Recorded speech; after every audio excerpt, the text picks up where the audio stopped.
बोलिए बंदी छोड़ सतगुरु साहिब कबीर की जय। संत समाज की जय।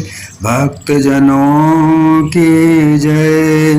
साहिब बंदगी, साहिब बंदगी, साहिब बंदगी।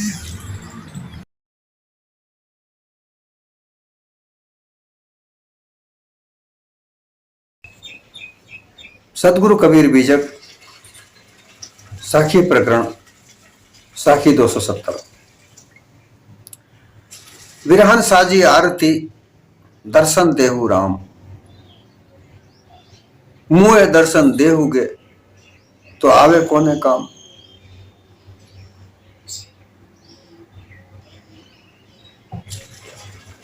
भक्ति मार्ग में कई प्रकार के मार्ग हैं।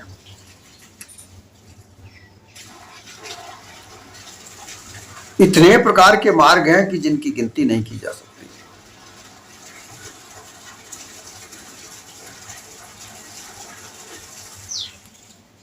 ऐसे ऐसे तौर तरीके हैं भक्ति करने के कि पूछो मत। बताया नहीं जा सकता कि कैसे कैसे तौर तरीके हैं।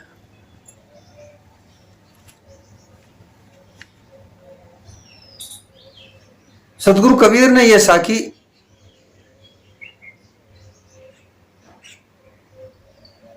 एक ऐसी स्त्री की कथा दशा को लेकर कही है कि जिसका पति विदेश चला गया है।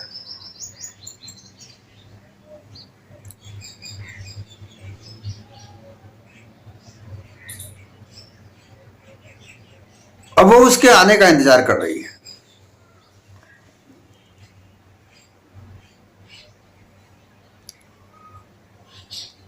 जो समय आने का उसका पति कहकर गया था वो भी समय पास में आ रहा है।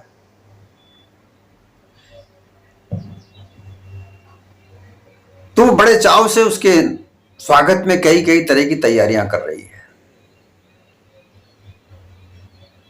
और जैसे जैसे समय पास आता जा रहा है वैसे उसकी व्याकुलता बढ़ती जा रही है।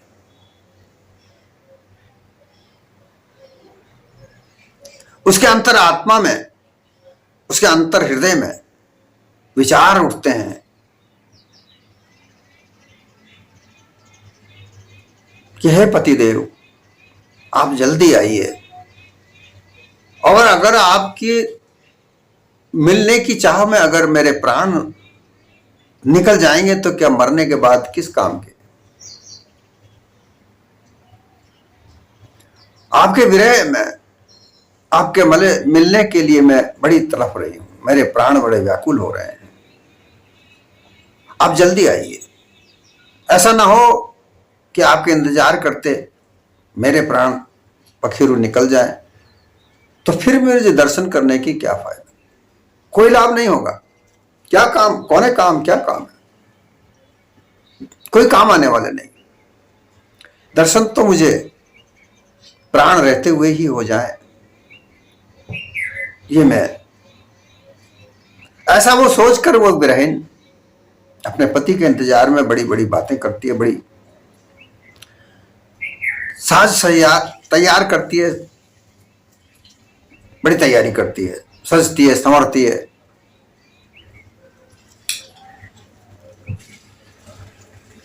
ठीक उसी तरह से भक्त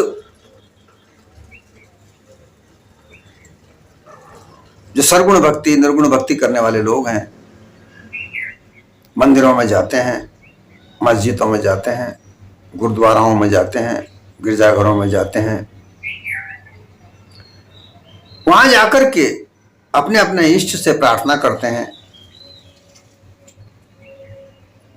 थाली सजाकर आरती के लिए जाते हैं, उसमें दीपक रखते हैं, फूल रखते हैं, अक्षत चावल रखते हैं, कुछ मेवा वगैरह रखते हैं, मिठाई वगैरह रखते हैं।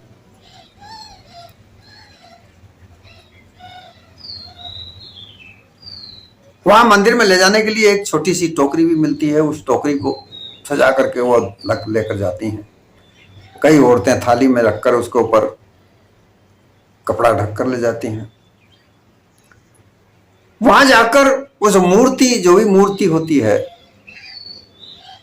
उस मूर्ति के आगे आरती उतारते हैं। उसमें आरती वहां रोज होती है, उसमें शामिल होते हैं।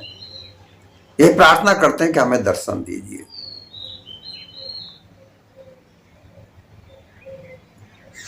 दर्शन देव राम।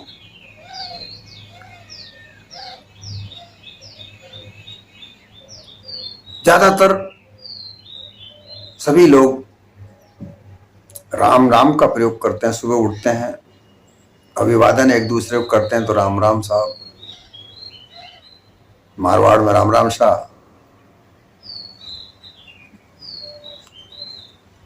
गुजरात में जय श्री कृष्णा,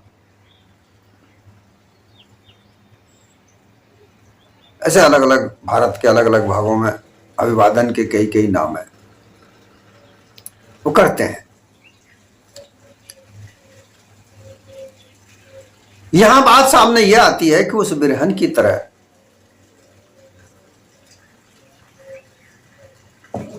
लोग अपने इष्ट के दर्शन करने के लिए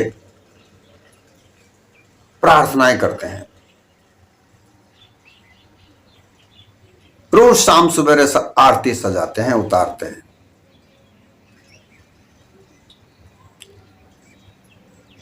आरती का तात्पर्य होता है अपने आर्त भाव को, आर्त गीता में भी 4 प्रकार के भक्त जो कहे गए हैं, आर्त, अर्थार्थी। जो आर्त भक्त है वो रो करके, गिड़गिड़ा करके, परेशान होकर के पुकारता है।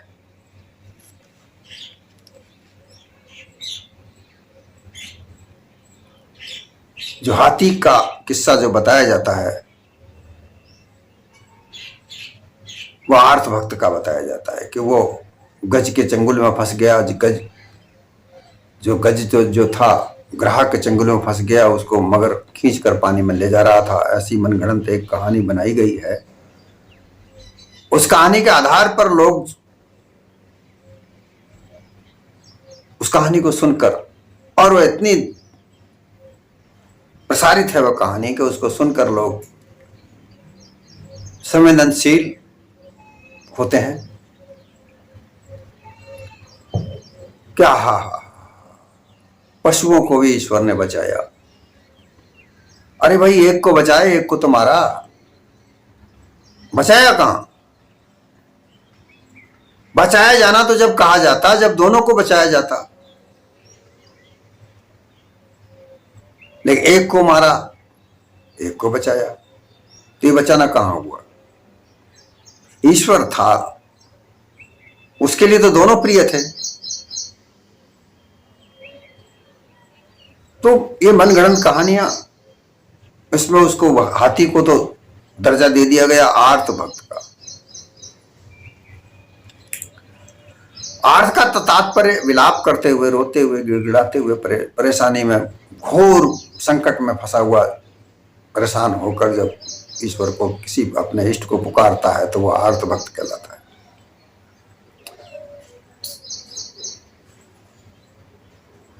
वो आर्त भक्त आरती कहलाता है। आर्त उसकी भावना, और वो स्वयं आरती, जिसके हृदय से आर्त भाव निकल रहा है वह स्वयं आरती। अर्थात वो उस विलाप में, उस परेशानी में अपने इष्ट की आरती उतारता है, धूप दीप जलाकर सजा करता है कि मुझे दर्शन देंगे, आप मुझे दर्शन दीजिए। शाम सवेरे रोज आना, आरती संवारते हैं, आरती संवारते हैं, प्रार्थना करते हैं, मंगलाचार गाते हैं, स्तोत्र वगैरह का पाठ करते हैं, ध्यान करते हैं।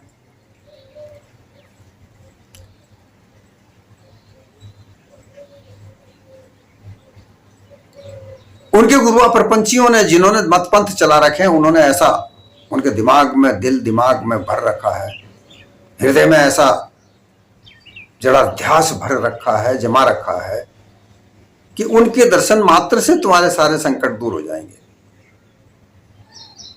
दर्शन मात्र से।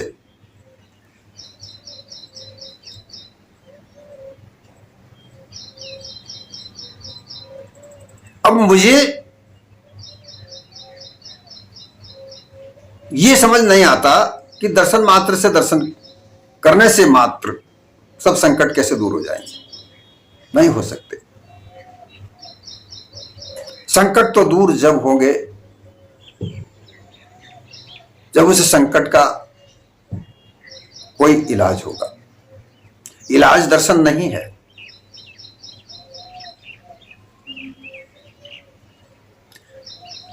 संकट कितने प्रकार के हैं। किसी को धन का अभाव है, धन खूब है फिर भी सुख नहीं है, सुख का अभाव है।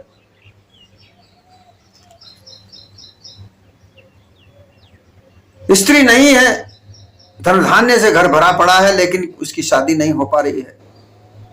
शादी होने के कई कारण हैं। शादी हो गई है, दोनों पति पत्नी में से कोई एक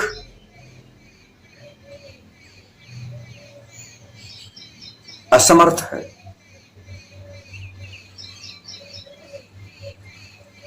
संतान नहीं हो रही है।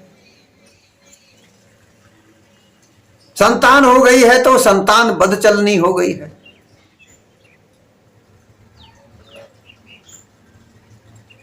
स्त्री पुरुष में बन नहीं रही है, आपस में नित्य झगड़े होते हैं। ये इतने प्रकार के दुख हैं जिनकी गिनती नहीं की जा सकती। क्या वो दर्शन मात्र से समाप्त हो जाएंगे? नहीं होंगे। उनके लिए संतों का संग करना होगा और उन दुखों का कारण जानना होगा। और उन दुखों का कारण जानकर फिर उस कारण का बदलाव करना होगा कि क्या कारण हुआ जिससे ये दुख हुआ, और उस कारण को पकड़कर उस कारण को बदलाव करे या मिटाए, तब वह दुख मिटेगा। कोई नशा करता है, शराब पीता है, जुआ खेलता है, वेश्यावृत्ति करता है और इस आचरण में उसका करोड़ों का संपत्ति खर्च हो रही है। कोई लखपति है तो लाखों रुपया उसमें खर्च हो रहा है। कोई मध्यम वर्ग का व्यक्ति है तो उसका हजारों रुपया उसमें खर्च हो रहा है। और इस तरीके से रुपया खर्च होने से परिवार में दुख का संकट है, दुख फैला हुआ है। तो वो कब मिटे? दर्शन करने मात्र से नहीं होगा। कारण वेश्यावृत्ति है, कारण शराब पीना है, कारण जुआ खेलना है। तो तब तक ये जुआ खेलना, शराब पीना, व्यभिचारी होना नहीं मिटेगा, ये कारण नहीं मिटेगा, तब तक सुख कैसे प्राप्त होगा? यहां कह देते हैं दर्शन मात्र से सब दुख हो जाएंगे दूर, क्योंकि उनको तो अपना मत पंथ चलाना है। उन्हें तो अपनी तरफ लोगों को खींचना है, उनको लोगों को अपने साथ जोड़कर उनका व्यापार चलाना है। झूठ बोलने में क्या जाता है? और लोग भावनात्मक तरीके से, जो धर्म की भावना, श्रद्धा की भावना जो अपने हृदय में पाले हुए होते हैं, अंध श्रद्धा, अंध भक्ति, अंध धर्मांधता, इसके चलते लोग उनके चंगुल में फंसते हैं। और वो रोज मंदिर में जाते हैं, मस्जिद में जाते हैं, गुरुद्वाराओं में जाते हैं, गिरजाघरों में जाते हैं, प्रार्थना करते हैं। हर जगह अपनी अपनी अलग अलग प्रार्थनाएं हैं कि हमें दर्शन दीजिए।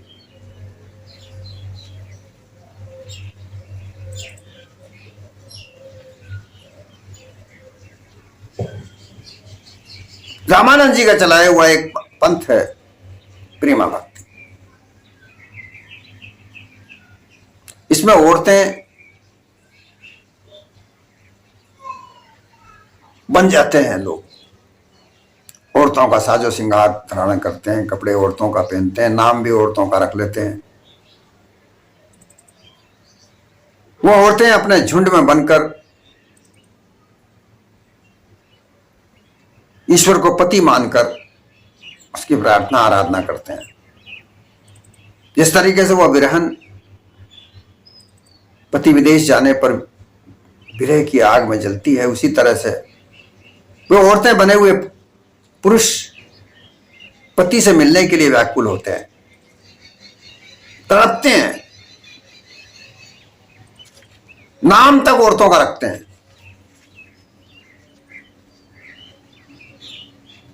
आपस में बातें करते हैं कि मुझे रात सपना में दर्शन हुए।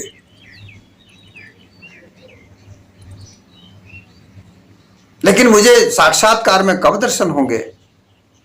ऐसी विरह व्यथाएं एक दूसरे को सुनाते हैं। हमारे प्राण रहते उनके दर्शन हो जाएं तो हम कृतार्थ हो जाएं, मरने के बाद दर्शन होगा तो हमें क्या लाभ होगा? यहां यह बात भी सिद्ध होती है कि सभी लोग जीते जी दर्शन करना चाहते हैं, लेकिन जीते जी दर्शन किसी जो मूर्तियां हैं उनके दर्शन तो कभी जीते जी उन मूर्तियों के दर्शन करो। जो साक्षात्कार जिस चीज की दर्शन करने की अभिलाषा होती है वो तो कहते हैं कि मरने के बाद होगा।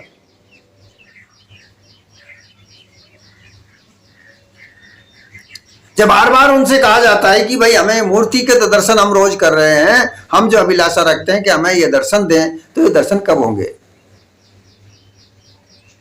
इतने साल से हम इस मंदिर में आ रहे हैं, इतने साल से मस्जिद में आ रहे हैं, कैसे दर्शन होंगे? तो फिर उनसे क्या कह दिया जाता है कि भाई मरने के बाद तुम्हें ये दर्शन मिलेंगे,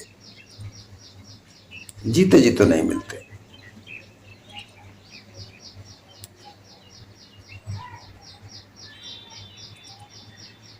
एक कथावाचक, मशहूर कथावाचक से पूछा गया ये दर्शन क्यों नहीं होते हैं? उन्होंने कहा कि गरुड़ पुराण पढ़ लो।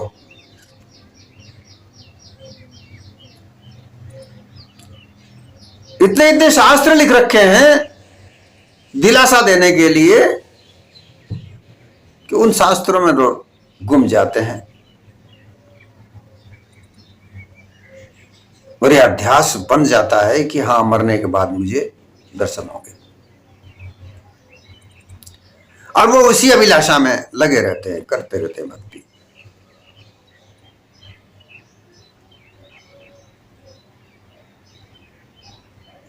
लेकिन लोग उनका दुख दूर नहीं होता।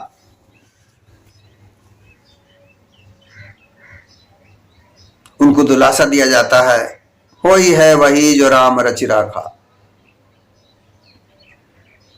भाई वही होगा जो राम ने रच के रखा है, अर्थात ईश्वर ने जो ठान रखा है वही होगा भाई, इसका क्या किया जा सकता है?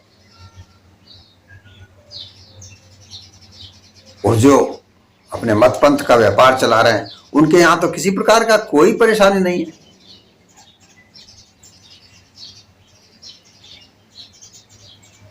वहां कोई संकट नहीं है, क्योंकि वहां तो अपार धन। अभी अभी एक वीडियो रिलीज हुआ है, नए मंदिर बने हैं, उनमें जो चढ़ावा जा रहा है कचरे की तरह रुपयों को वो समेट रहे हैं, और जिस तरीके से कचरा बीनने वाले लोग वो कचरे में से अपने काम आने वाली बेचे जाने वाले सामान को चुनते हैं, उस तरीके से वहां पर अलग अलग नोटों को चुन चुनकर गड्डी बनाने के लिए कर्मचारी लगे हुए हैं।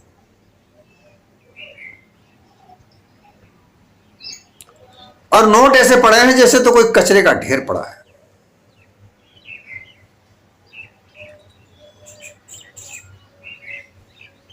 देखिए कितने लोगों का वहां पर व्यापार चल रहा है।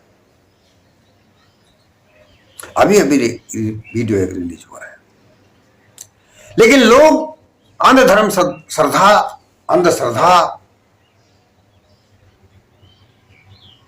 जो जड़ाध्यास उनके हजारों साल से जमा हुआ है हृदय में, उसका आधार नहीं त्यागते। उनके दिमाग में ऐसा ही भर रखा है, वही है वही जो राम रचि राखा।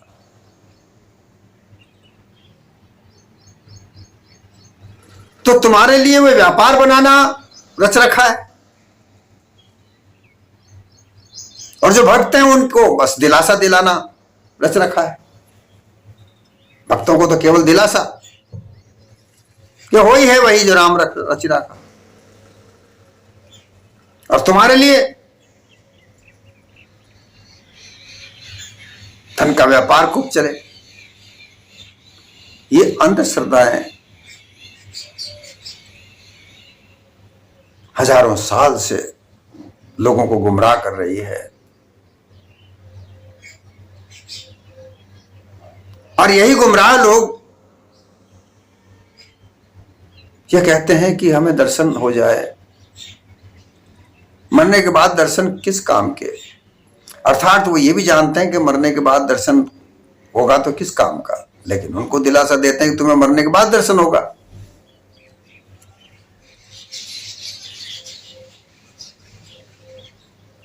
ऐसा गुमराहपना, अंधी भक्ति, अंधश्रद्धा में हो रहा है।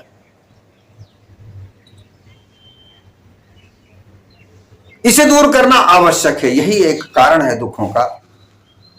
दुख कारण है तुम्हारे कार्यों का।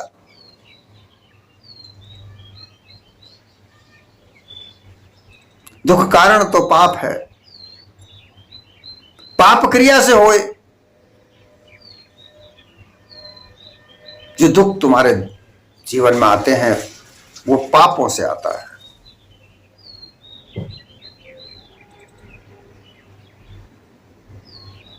पाप छल कपट पाखंड झूठ धोखाधड़ी व्यभिचार कुकर्म, इनसे तुम्हारा तन मन वचन विकृत होता है, विकार आता है। दुनिया भर के विकार तुम्हारे हृदय में जमते हैं। ये पाप है। इन्हीं से तुम्हारी बुद्धि दूषित होती है। दूषित बुद्धि दूषित निर्णय लेती है, क्योंकि बुद्धि का कार्य है निर्णय लेना। विचार मन बनाता है। सुरती कान पर रहकर तरह तरह के शब्दों को सुनकर मन तक पहुंचाती है। मन उनका विचार बनाता है, भास बनाता है। वह भास बुद्धि तक पहुंचता है, बुद्धि उसका निर्णय लेती है और बुद्धि चित्त तक उसको पहुंचाती है। चित्त का चिदाभास बनता है, जिसे अध्यास कहते हैं। वही धारणा बनती है। जीव वैसा ही धारण हो जाता है।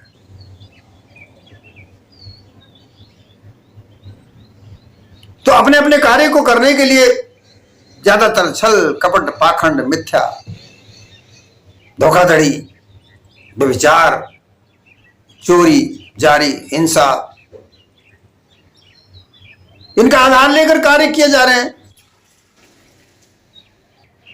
एक दूसरे को यही सुनाते हैं, यही सुनते हैं, यही देखते हैं।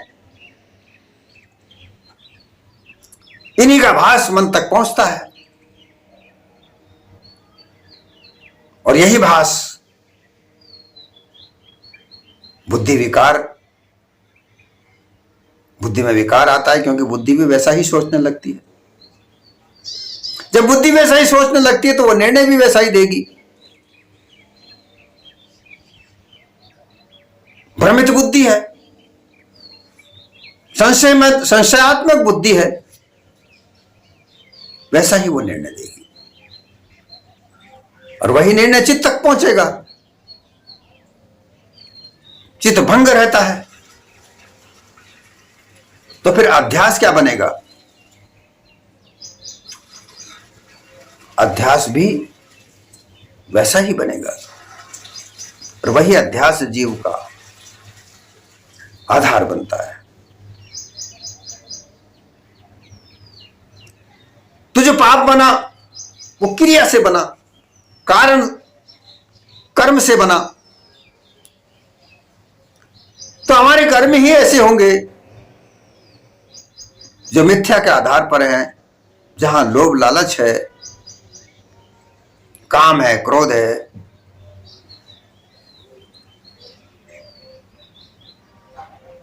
झूठ बोलना है। सच का आधार तो है ही नहीं।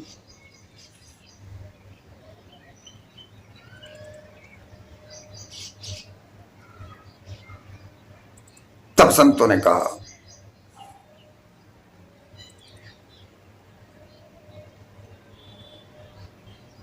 कि पाप मूल है,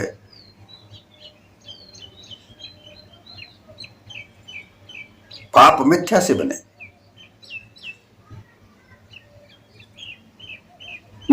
मिथ्या क्रिया से हुए। झूठ बोलने का कारण काम है, कार्य है। क्यों? कि उस कार्य को हमें सिद्ध करना है, हमें ज्यादा धन कमाना है, कम समय में ज्यादा लखपति धनपान बनना है, खूब धनवान बनना है, ज्यादा समय कम होना चाहिए। तो फिर झूठ तो बोलना ही पड़ेगा। उस झूठ के आधार पर ही तुम्हारा कार्य चलेगा। तो कार्य को झूठ बोलना पड़ेगा। झूठ के आधार पर कार्य को करना पड़ेगा, झूठ के आधार पर वचन बोलना पड़ेगा, झूठ के आधार पर मन में विचार बनाना होगा। बुद्धि वही निर्णय करेगी। इसलिए सब जगह झूठ का पसारा है। पसारा सत्य का भी है, सच का भी है, लेकिन उसे अपनाने के लिए लोग ज्यादातर नहीं है, बहुत कम लोग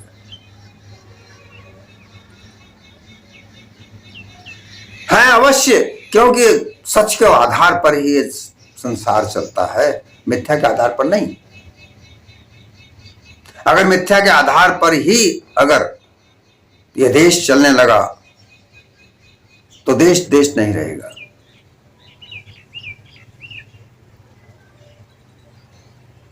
क्योंकि आधार तो सत्य है, तो सत्य रहेगा।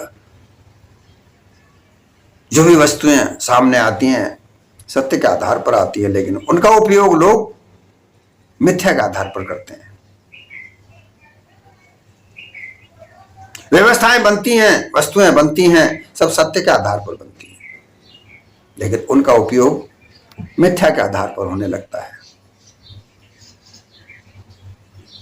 और यही सब कुछ है।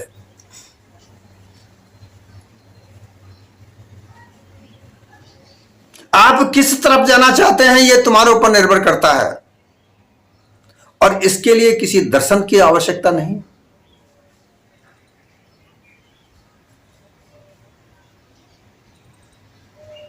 इस दिलासा से निकलकर बाहर अपने आप को जानने का प्रयास करो। क्षमता तो तुम्हारे अंदर है। तुम अपने आप को देख लो, अपने आप का दर्शन कर लो, सारा संशय मिट जाएगा। और जब संशय मिट जाएगा फिर क्या आवश्यकता रह जाएगी किसी प्रकार से अलग किसी दूसरे को अपना कर्ता धर्ता मानने वाले। तुम स्वयं अपना कर्ता धर्ता हो, परंतु उसका आधार गलत है। तुम मिथ्या के आधार पर चल रहे हो। जिस दिन तुम सत्य के आधार पर कार्य करना आरंभ कर दोगे, तुम्हारा सारा संशय मिट जाएगा। किसी दर्शन करने की आवश्यकता नहीं रह जाएगी। केवल अपने आप को खोज लो, तुम कहां हो। अपने आप को खोज कर जानकर बस उसी को पहचान लो, फिर उसमें दृढ़ हो जाओ। कहां आवश्यकता रह जाती है किसी दूसरे को जानना। महापुरुषों के वचन यही कहते हैं। जिनकी मूर्तियां बनाई जाती हैं, जिनके नाम से मंदिर बनाए जाते हैं, उनके नाम से लोगों ने शास्त्र लिखे, उसमें भी यही कहीं ना कहीं बात छिपी हुई है, लेकिन वह रोचकता में छिपी हुई पड़ी है। उस रोचकता में से निकलकर यथार्थता में आओ, फिर तुम्हारा विरहपना समाप्त हो जाएगा। साक्षात्कार में साक्षात्कार, जागृत में जागृत होकर रहना आरंभ हो जाएगा।